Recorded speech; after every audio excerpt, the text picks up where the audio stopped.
Hello and welcome to RJI Insight, where we put a spotlight on some of the programs, projects, and research here at the Reynolds Journalism Institute that help journalism get better, faster, and smarter. Our guest today is Nora Hertel, founder of Project Optimist, a Minnesota-based news startup that is exploring innovative ways to cover rural and small city life in the state. RJI has been working with Nora and two other founders to help them experiment with new ways to cover and deliver news. Welcome to the RJI studio, Nora. Thank you. So Minnesota is a big state with lots of ground to cover, but your approach to solving that daunting problem is very smart. Can you tell us about it? Yeah, so I like to look at issues that carry through the region. So challenges that are difficult across greater Minnesota. That's what we call the part of the state outside of the Twin Cities.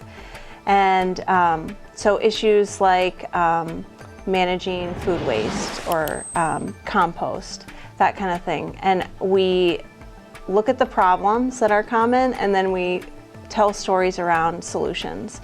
We practice solutions journalism. So we look at what are the responses, how are they working, what are the limitations there, and that brings people in because it's a different style of reporting, and some of those big problems feel too big, but we look at them from the local lenses within our region.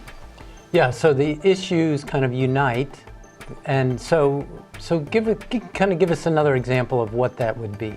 We do a lot of environmental reporting, clean energy or energy transitions, and we have a series that we just wrapped up on nuclear power, looking at nuclear power as this complicated carbon-free energy source. And those power plants are in greater Minnesota. They're outside of the Twin Cities, and all of us reporting and covering that, we are also outside of the Twin Cities. So I drive by the nuclear power plant almost every day. Also drive by the coal plant on a regular basis. They're decommissioning the coal plant. They are keeping the nuclear plant on.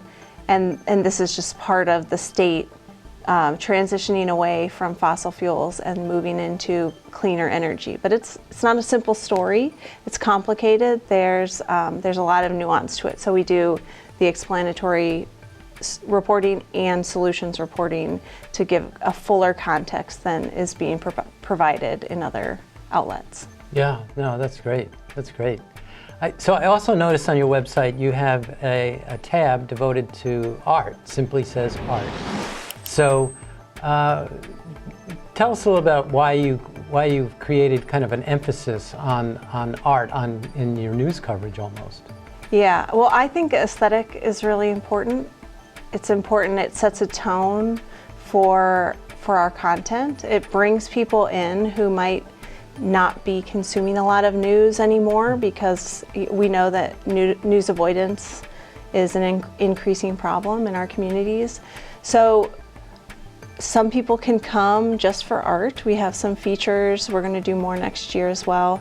And that is kind of a palate cleanser for the other people who are already reading news, that they can take a break and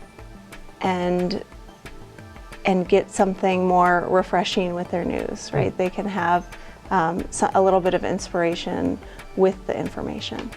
Yeah, well, that's a great idea. So all wonderful. So tell us what else is going on at Project Optimist. Yeah, well, we have a conversation series. We are trying to bridge divides in greater Minnesota, and we are marrying that a little more with our journalism, more and more with the journalism as the program develops.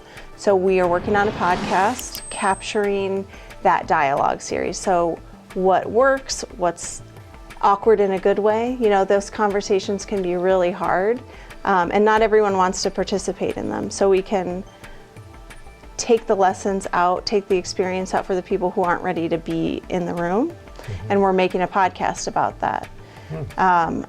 That will launch in the spring. We're going to feature probably the first 5 to 7 dialogues that we've had.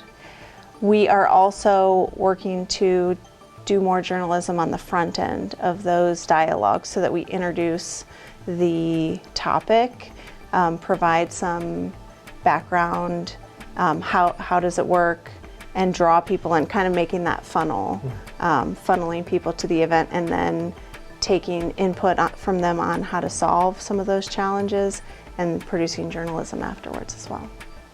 That sounds like a full plate. Oh yeah. Thanks very much for joining us today, Nora, and best of luck with your website, your newsletter, your new podcast. Thank you so much. You're welcome.